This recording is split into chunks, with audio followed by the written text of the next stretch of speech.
This is Lorraine Forster from CompTIA, and we are here today with another video interview of a C-suite executive in South Africa's IT industry. And we would like to say thank you and welcome Kevin Govender, who is an executive partner at IBM Consulting, for talking to us today. Hello, Kevin. Hi, Lorraine. Thank you so much for the opportunity. Kevin, can we start with a little bit about yourself? What do you do at IBM? What are you responsible for? I'm an executive partner. I head up finance and supply chain transformation for Southern Africa and Africa emerging markets within IBM. What that includes is I run the SAP practice as well as the Maximo practice, and we look at how to help clients do finance transformation, supply chain transformation, and also C-suite mentorship and coaching. I had a look at your profile on LinkedIn and I was suitably impressed. We have here today a book that you've written. Can you tell us a little bit more about that? Yeah, sure.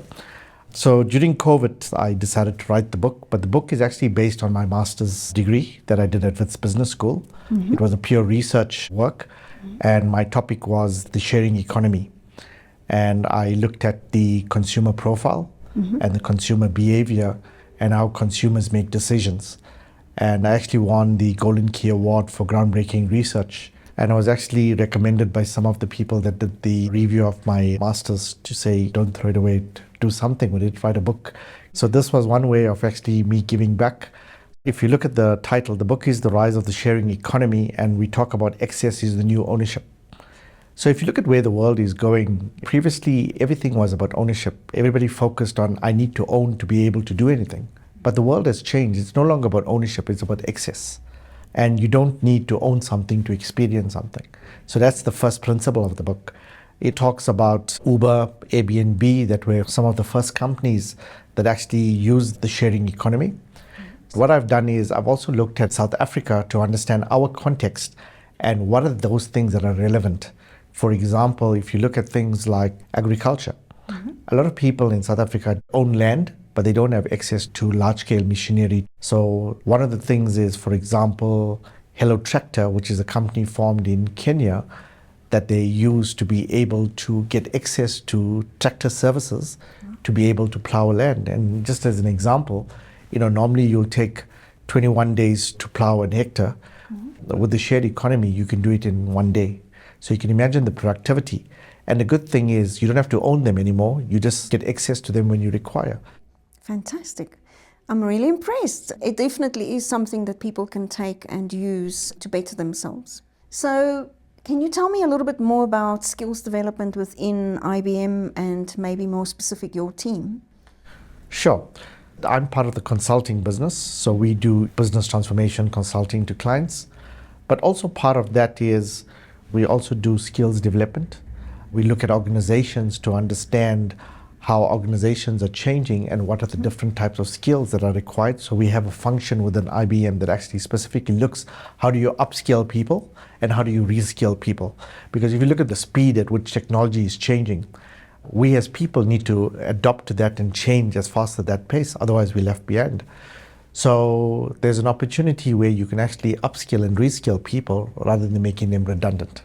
So that's the one part. The second part is IBM has what they call the 2030 Skills Build Program. And what that simply means is IBM has pledged that by 2030, they would train about 30 million people across the world in relevant skills. So the Skills Build Program is a program that's available to all people out there, where you have access to be able to skill yourself. And if you look at it, we look at AI skills, we look at IT skills, we look at cybersecurity, we look at project management skills, we look at those skills that are relevant to make you employable. A lot of the people that follow us are students or young people who want to get into IT as a career. What advice do you have for young people? If you look at your own career, most people don't end up where they start. Sure. I'm an industrial engineer by qualification, but I also have a PR/CIO qualification. I work in engineering organizations and performed industrial engineering type of work, but it was all enabled through IT. So that is where I actually got into IT and my career just continued within IT. And I think if I look at what's happening in the world for young students, is that firstly, the pace at which IT is changing is phenomenal. If you look at what we call exponential technology, AI, Gen AI, quantum computing, these are all things of the future. In order to be relevant in this country or in the world, you cannot shy away from IT. I think one example is to be able to understand what are the different types of IT and what are the strengths that you have to be able to skill yourself and upskill yourself to be able to take advantage of that particular type of IT. One of the things that I hear a lot, and CompTIA actually did some research recently on hiring trends worldwide, is companies saying, it's great, we want the skills, but we also want certain things from the individual. And the one buzzword that we hear a lot is the person must fit our company culture. Yes. Is that something that is applicable at IBM as well? Yes, IBM has its own culture, transparency, honesty, integrity. So if you look at it, there's two types of skills. There's soft skills and hard skills. Yes. I think we spoke a lot about the hard skills. The soft skills are very, very important because you need the right attitude, the right behaviors. Those are critical and those are embraced in what we call the cultural fit. How do you ensure that you display the right behavior and the right culture to be able to fit into an organization? And if you look at an organization like IBM, as I mentioned, transparency, integrity, trust, entrepreneurial spirit, because it's all about how do you build new businesses? How do you help clients? So those kind of things are important. So when we look at individuals, we don't just look at the technical skills. It has to be a combination because I think that's what makes you a better person, right? Yes. Is bringing both together. You hit the nail on the head. We hear this a lot when we interview C-suite executives. So it's a rounded person and people have to look at themselves. It's also about taking your own career, your career into your own hands and not waiting for the company to tell you what to do. So we see a lot of companies now saying, we have this available, but we would like you to take charge and come and tell us what you want to do. Yeah. And I see a lot of companies are saying, there's no borders within this organization. You can move, you can go to another division. Like we said earlier, people don't end up where they start. And I think that's prevalent and we encourage that within IBM. Firstly, it's a global company. I think the second thing is we have what we call electives. So based on what job you do, there are certain trainings and certain qualification experience you need to bring into that. However, nothing stops you if you decide, AI is something that you're enjoying and you'd like to pursue a career in that. We have e-learnings available. In your own time, you have access to these. You can actually skill yourself up.